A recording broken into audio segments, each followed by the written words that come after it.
Welcome to This Explainer. Today, we're taking a deep dive into the shadowy mechanics of modern sports espionage. We're going to explore exactly how the basic pursuit of a competitive edge has evolved from, just simple observation into these elaborate high-stakes heists. All right, let's jump right in. To really wrap our heads around these scandals, we first have to ask ourselves a pretty fundamental question. Just how far are teams actually willing to push the boundaries of the rules, of ethics, or even the law, just to secure a victory? Because when you've got millions of dollars and historical legacies on the line, well, the temptation to peek behind the curtain gets incredibly strong. So here's our play sheet for This Explainer. We'll start with the espionage playbook, move on to Spygate and the secret library, then tackle Michigan's covert scouting scheme, drones and hacktivist attacks, and finally wrap up with the economic espionage parallel. Section 1. The espionage playbook.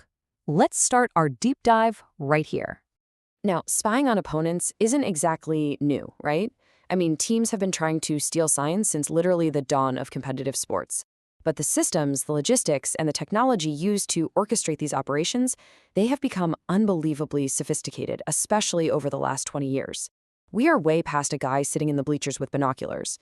We're talking about systemic, institutionalized operations. Just look at this timeline.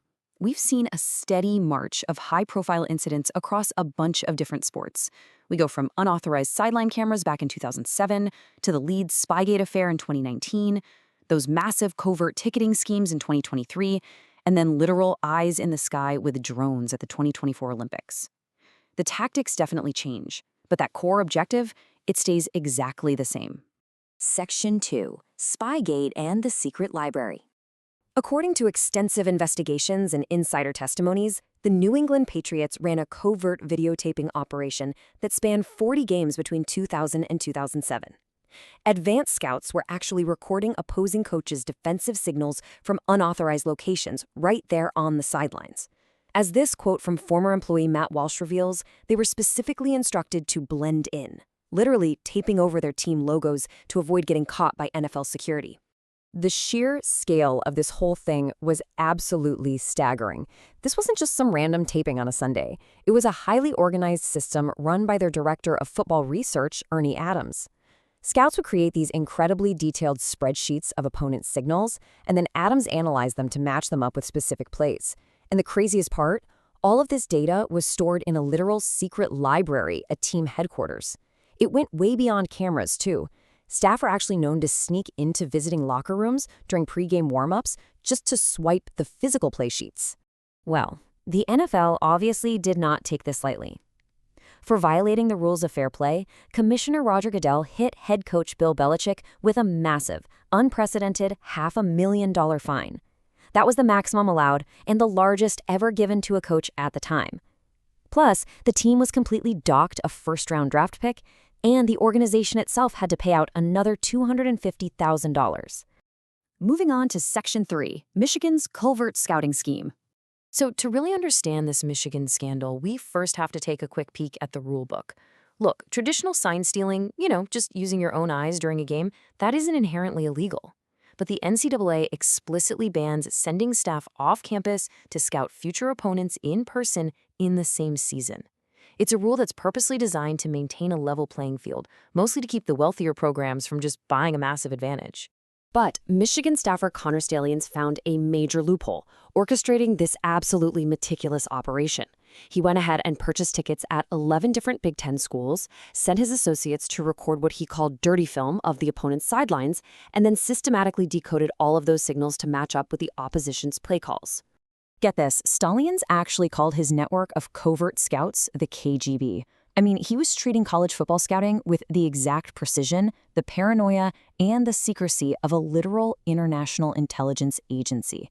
It was just this massive, impermissible scouting scheme that ended up compromising dozens of contests. Section 4. Drones and hacktivist attacks. Because physical scouting is really just the beginning. Right before the 2024 Paris Olympics, a Canadian support staff member was actually arrested by French police. Why? For flying a drone over New Zealand's closed football practice. And here's the kicker, this wasn't just some one-off mistake. Investigative sources found out that this was part of a deeply institutionalized spying culture within Canada Soccer that went all the way back to 2019. It completely threw a shadow over their historic achievements on the world stage. And beyond just drones, as academic and legal experts have pointed out, the sports world's massive reliance on digital data today has basically kicked the door wide open for cyber espionage. Now, the goal isn't just stealing plays on a field anymore.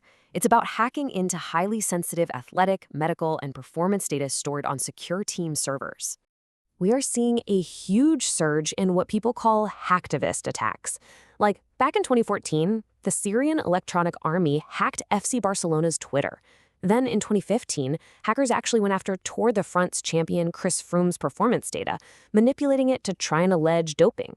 And in 2016, the Russian group Fancy Bear hacked into the World Anti-Doping Agency itself, leaking the private medical records of huge Olympic athletes like Simone Biles and Serena Williams.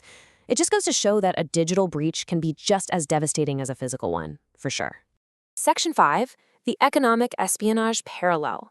Which brings us to a really fascinating lens for all of this. If stealing a football sign or hacking a cyclist's data sounds a lot like corporate theft to you, well, that's because, legally speaking, it operates on the exact same principles. A carefully scripted play sheet is basically a sports franchise's trade secret.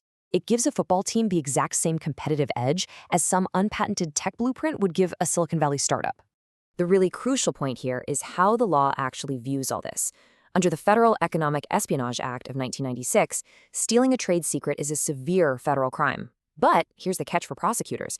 They have to prove the perpetrator acted knowingly to steal, copy, or download that protected information and didn't just, miraculously arrive at the same data independently. This legal framework just perfectly contextualizes these modern sports scandals. So whether we're talking about microchips in Idaho or playbooks in Foxborough, these aren't just simple rule violations or casual gamesmanship. Gaining a rival's confidential data like this is a completely systemic, calculated heist for profit. It's about securing victory and, by extension, all those immense financial rewards that come with winning. Which brings us to our final section, the final score, crime and punishment. So what happens when these elaborate operations get uncovered? The governing bodies absolutely do not mess around here. The primary penalties are just staggering. Canada Soccer was hit with a 6-point Olympic deduction, a massive fine, and 1-year bans. Leeds United got a £200,000 fine. The Patriots lost a ton of cash and a first-round draft pick. And Michigan?